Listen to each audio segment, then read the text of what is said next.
this one mode, and we'll take the question here. A great framework would be also relevant to drive the growth of existing customers via upsell, excel, recontracting, and retention in subscription-based business like telecom? Yeah, this is a huge question.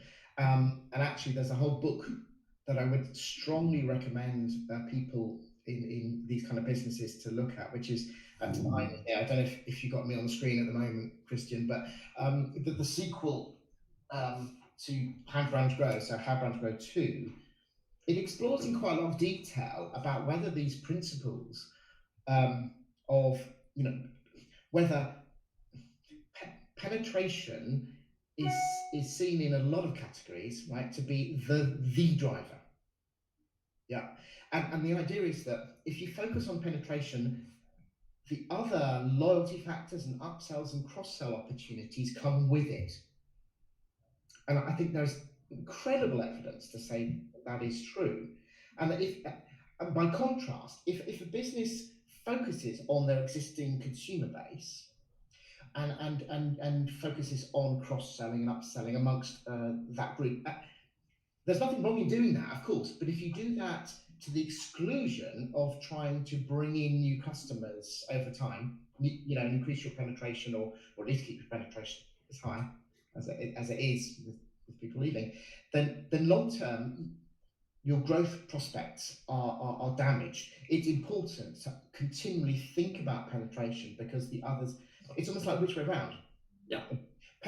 The data suggests that the higher penetration, you will almost not automatically, but you are bound in most businesses to benefit from those additional increased value, sales, and customer loyalty and lifetime value, etc. And it's a bit of a philosophy, really, but there is some if you actually look at the scientific data, and there's a lot of it in the book, in this book, it suggests that in every kind of business, the focus should be on penetration if you want to grow. In the long term, not the short term. There's always a big difference. Short term, yes, get your existing clients, get them to upsell, but in the long term, it's about penetration. I think that short-term, long-term distinction is quite important as well.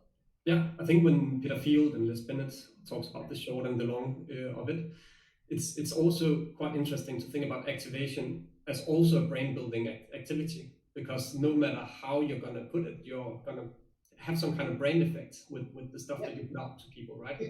Both. It's one of these crazy things, what people call brand building will have some activation effect, and what people call activation advertising will have some brand building effect. It's just the balance of the two, and that's why I think Bennett and Field kind of recommend a 60. The data suggests that a 60-40 split, doesn't it? Yeah. With slightly more on brand building is more effective long term. Yeah. In the short term, activate, but it depends on how much cash you've got as a business and how long you provide without short term. Yeah, exactly. It costs a little bit now, but it's good in the long term, right? In the long term, yeah, exactly. So it's a lot to do with how much investment you've got and how easily you can persuade the powers that be who have the budget that it's worth waiting for that return, because it will come, and the data will say it will come. But it's hard from a business that's on the short term cycles.